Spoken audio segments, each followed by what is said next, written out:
சொல்லுங்க. தலைவரை பொறுத்தவரை, புரட்சி தலைவரை பொறுத்தவரை ஒரு மிகப்பெரிய அளவிற்கு புரட்சி தலைவரை பொறுத்தவரை அவரோடு யாருமே ஒப்பிட முடியாது. ஒப்பிட முடியாத அளவிற்கு ஒரு மாபெரும் தலைவர் என்று சொன்னால், வரலாற்றிலே முத்திரை பதிக்கக்கூடிய தலைவர் சொன்னால் புரட்சி தலைவர் எம்ஜிஆர் அவர் தான். புரட்சி தலைவர் எம்ஜிஆர் ஜாதி சமயம் பார்க்கல, வேறுபாடு பார்க்கல, அதே போன்று மத ரீதியான அரசியல் பண்ணல.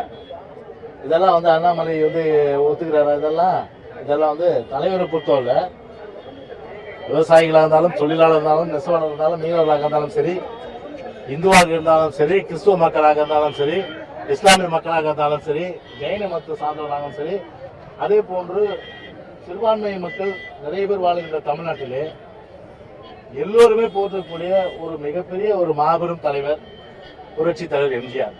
அப்படி மோடியை பாராட்டுறாங்களா? சொல்லுங்க. எங்களுடைய திட்டங்கள் புரட்சி தலைவர் காலத்தில் எவ்வளவோ திட்டங்கள் கொண்டாந்தாங்க. அன்றைக்கு குறிப்பா சொல்ல போனா ஒரு சமூக நீதி என்ற அடிப்படையில் 50% இடஒதுக்கீடு அன்னைக்கு கொண்டு வந்தது யார்? அன்னைக்கு புரட்சி தலைவர் எம்ஜிஆர் தான் கொண்டு வந்தார். அன்னைக்கு அதுக்கு முழுமையா பாதுகாப்பு கொடுத்து சட்டத்தை திருத்தி 9வது ஆட்டில் சேர்த்து இன்னைக்கு 69% இடஒதுக்கீடு. பழங்குடியினர், ஆதிதாளர்கள், பிற்படுத்தப்பட்டவர்கள், அதே போன்ற மிகவும் பின்தங்கியவர்கள் இவரெல்லாம் 69% இடஒதுக்கீடு அனுபவிக்கிறோம் சொன்னா திமுக காரணமா இல்ல மோடி காரணமா? அண்ணா திமுக தான் காரணம், அம்மா தான் காரணம்.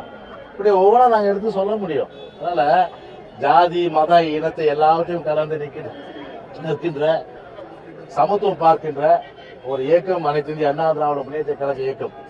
அதனால்தான் தலைவரே சொன்னாரு, பிரிவினை நாளும் சமநிலையில் இணைவோம் என்ற அந்த கருத்து.